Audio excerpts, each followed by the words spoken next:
Pemirsa, pasca meninggalnya satu mahasiswi dokter spesialis anestesi, otoritas kampus Universitas Diponegoro angkat bicara. Universitas Diponegoro membantah korban bunuh diri diduga akibat mendapat bullying atau perundungan.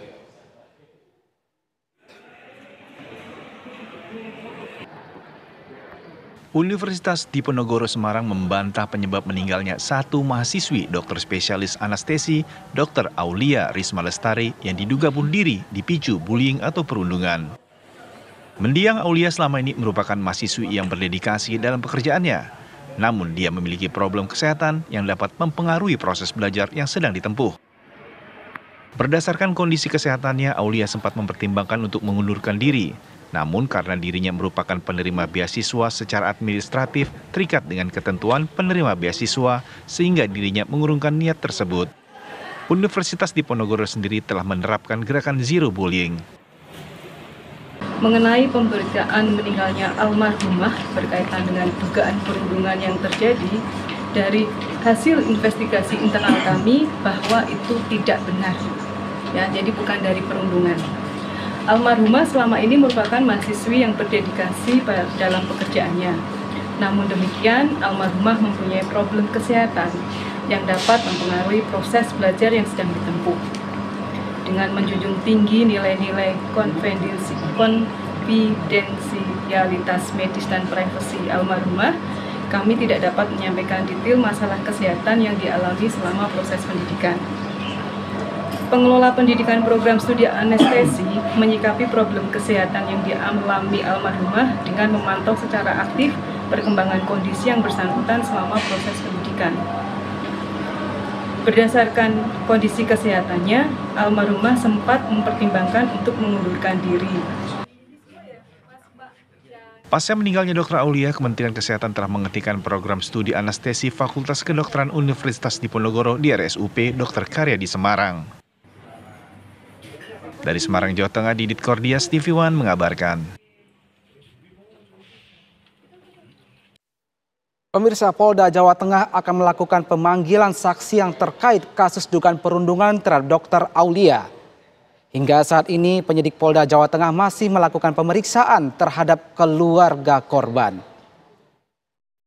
Yang berkaitan akan kita periksa, ini kan tadi setelah kita lakukan berita acara pemeriksaan dari pelapor, dari saksi-saksi, nanti akan kita kembangkan kemana arahnya, nanti akan kita lakukan pemanggilan terhadap saksi.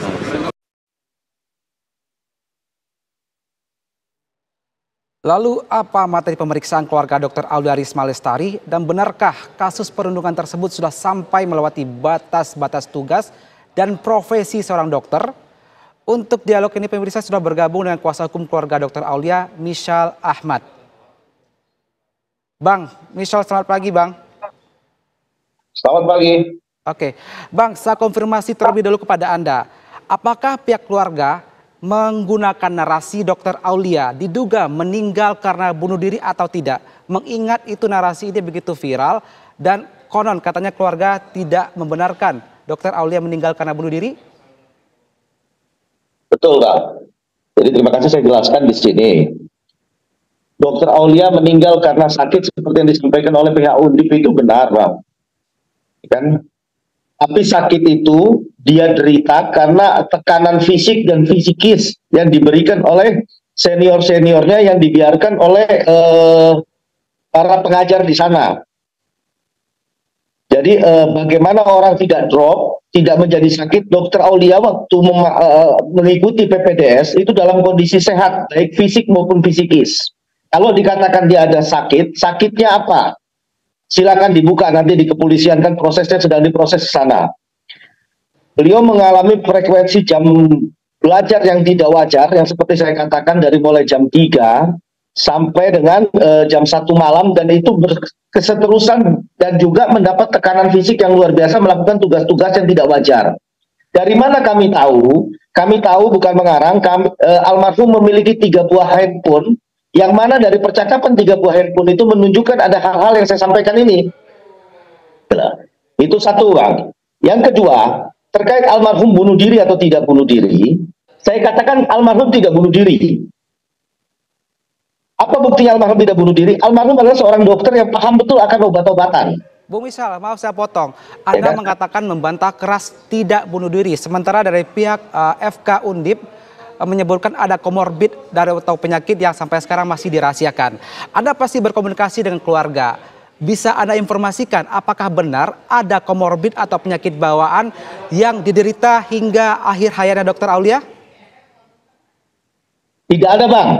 Jadi nggak ada. Jadi saya jelaskan sekarang ini bahwa yang saya katakan almarhum adalah seorang dokter yang paham betul akan obat-obatan. Pada saat almarhum ditemukan di situ, itu ada 2 jenis obat, Bang.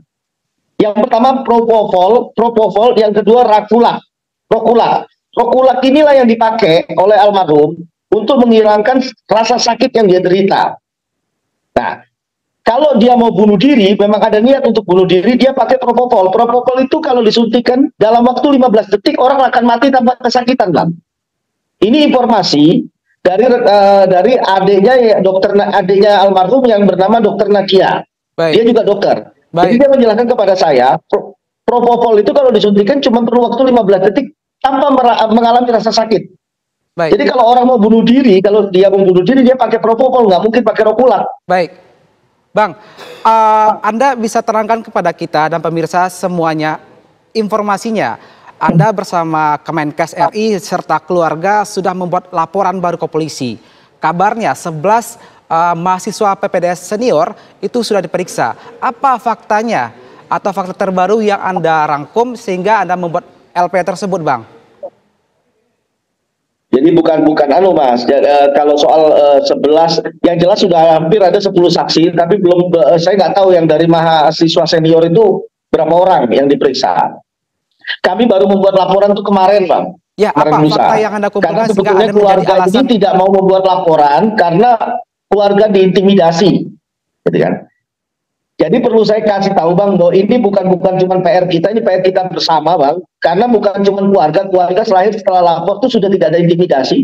Bahkan sekarang saya yang diintimidasi. Seperti apa? Ya ada WA yang berupa fitnah sampai ke beberapa kementerian, Bang. Baik. Tentang saya. Nah, saya nggak usah sebutkan di sini dan saya juga nggak akan mundur, saya akan hadapi terus ini. Oke, Bang, ini overtime yang Anda duga menjadi salah satu faktor kelelahan. Informasi yang kami terima, Dr. Aulia almarhum juga mengangkat galon, kemudian jam bekerja terlalu lebar. Seperti apa Anda menyimpulkan hal ini? Apakah itu benar temuan Anda atau bagaimana? Seperti apa sumbernya? Sejauh ini yang saya dapatkan informasi itu benar berdasarkan handphone ya, percakapan dan aduan dia kepada rekannya dan percakapan di grup angkatan beliau. Bukan cuma itu, Bang, mengangkat waktu beliau setelah operasi yang dia tidak boleh mengangkat beban, masih disuruh mengerjakan hal-hal yang seharusnya tidak patut untuk dia kerjakan. Dan dalam segi finansial dia harus mengeluarkan uang hampir 20 juta setiap bulannya untuk hal-hal yang sebetulnya saya rasa tidak penting. Tidak penting seperti apa menurut Anda? Silakan ditanyakan kepada pihak kepolisian. Bang, versi Anda hal yang tidak penting yang diduga kuat sebagai pengeluaran ekstra yang mungkin di luar biaya pendidikan apa saja bisa disebutkan? Yang saya tahu dari percakapan di handphone, biaya mempersiapkan mobil untuk antar jemput dokter spesialisnya. Terus biaya menyiapkan makanan untuk bukan angkatannya. Ada juga lebih untuk tepatnya senior bayar dia, hotel, begitu? bayar mobil. Untuk bukan angkatannya terus lebih tepat seniornya begitu? Untuk membuat jurnal. Silakan, Bang, silakan lanjutkan. Ya, ada tugas-tugas untuk membuat jurnal, Mas. Nah, pembuatan jurnal ini pada saat itu almarhum meminta tolong kepada pihak lain yang dia harus mengeluarkan biaya. Itu dikeluarkan biaya untuk kepentingan seniornya. Ada juga untuk menyiapkan makanan, terus ada beberapa hal, Bang, seperti menyiapkan hotel kalau tidak salah untuk kegiatan, terus bisa sambut dan sebagainya, Bang. Baik. Bang Marcel, itu tugas jurnal bisa kami tekankan, bukankah itu emang tugas dari mahasiswa PPDS atau apa informasi yang Anda peroleh? Jurnal tersebut milik senior yang kemudian dialih tangankan kepada Dr. Aulia atau memang dibuat oleh Dr. Aulia?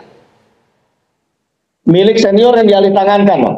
Baik. Jadi tugas-tugas mereka, jurnal kan tugas pribadi mahasiswanya. Nah itu diminta semua untuk dikerjakan oleh Dr. Aulia. Kami dapat informasi ini dari percakapan di WA beliau. Baik. Bang, pertanyaan selanjutnya, apakah Anda sudah berkomunikasi dengan keluarga Dr. Aulia? Mengingat juga bukan dia sendiri yang di dokter, adiknya juga masih GP atau dokter umum.